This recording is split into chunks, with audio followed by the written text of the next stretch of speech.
ఈరోజు ప్రారంభమైన పార్లమెంటు సమావేశాలు ప్రారంభమైన కొంచెం సమయం తర్వాత సభ్యుల తీవ్ర ఆందోళన నిరసనల మధ్య ఉభయ సభలు కూడా మళ్ళీ ఎల్లుండికి వాయిదా పడ్డాయి.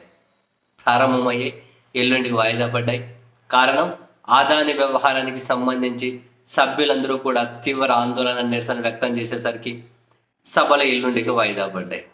అయితే ఈ పార్లమెంటు సమావేశాల్లో కీలకమైన అంశాలు ఆదాని ఎపిసోడ్ ఒకటి, అండ్ బిల్లుల పరంగా వస్తే జమిలీ elections, one nation one election ఒకటి, నెక్స్ట్ వక్ఫ్ సవరణ బిల్లు.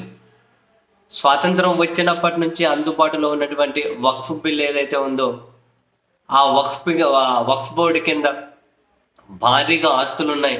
ఆస్తులన్నింటినీ కూడా ప్రభుత్వ పరిధిలోకి తీసుకొచ్చేయాలి అని చెప్పి నరేంద్ర మోదీ గారి సర్కార్ అయితే చాలా పట్టుదలగా ఉన్నారు వాళ్ళు. అండ్ దేశవ్యాప్తంగా చాలా రాజకీయ పార్టీలు కూడా దీన్ని వ్యతిరేకిస్తున్నాయి. అది ముస్లింలకు తీవ్ర అన్యాయం జరుగుతుంది, దానికి ఎట్టి పరిస్థితుల్లో మద్దతు ఇవ్వము అని చెప్పి ఇటువైపు రాజకీయ పార్టీలు అయితే మోహరించి ఉన్నాయి. యాక్చువల్గా ఇంతకు ముందే లోక్సభలో ఆ బిల్లు ప్రవేశపెట్టిన అక్కడ తీవ్ర వ్యతిరేకత వచ్చేసరికి అండ్ కూటమి పార్టీలో కీలకంగా ఉన్న తెలుగుదేశం పార్టీ కూడా దాన్ని అప్పుడు వ్యతిరేకించేసరికి నెక్స్ట్ రాజ్యసభలో ప్రవేశపెట్టకుండా జాయింట్ పార్లమెంటరీ కమిటీకి దాన్ని పంపించారు. ఇప్పుడు ఆ నివేదిక పట్టుకొని రిపోర్ట్ పట్టుకొని మళ్ళీ ప్రవేశపెట్టి ఆమోదింపజేసుకోవాలి అని చెప్పి ప్రయత్నాలు చేస్తూ ఉన్నారు. ఈ క్రమంలో అత్యంత కీలకం ఇప్పుడు ఆంధ్రప్రదేశ్ ముఖ్యమంత్రి నారా చంద్రబాబు నాయుడు గారు.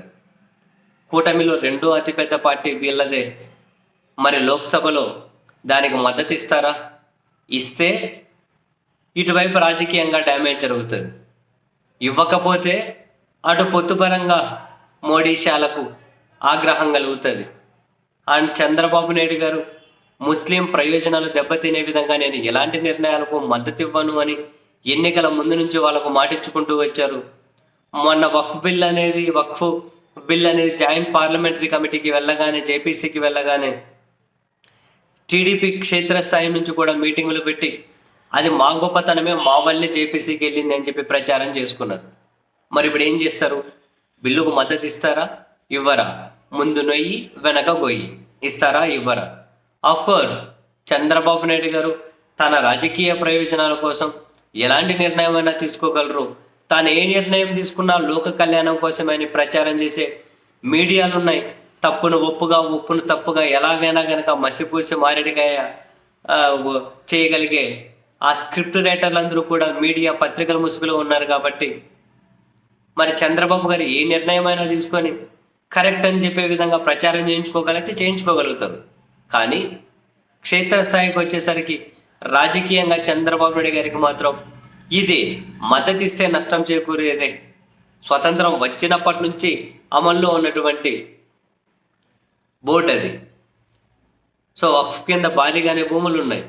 సో ఆ భూముల మీద చాలా మందికి చాలా కాలం నుంచి కన్ను ఉంది. దాని కొన్ని చట్టాలు అడ్డు ఉన్నాయి. సో ఇప్పుడు మొత్తం మీద అంతా క్లియర్ చేసేయాలి అని అయితే కేంద్ర ప్రభుత్వం ఆలోచిస్తూ ఉంది. చంద్రబాబు నాయుడు గారు అత్యంత కీలకం, నితీష్ కుమార్ గారు కీలకం.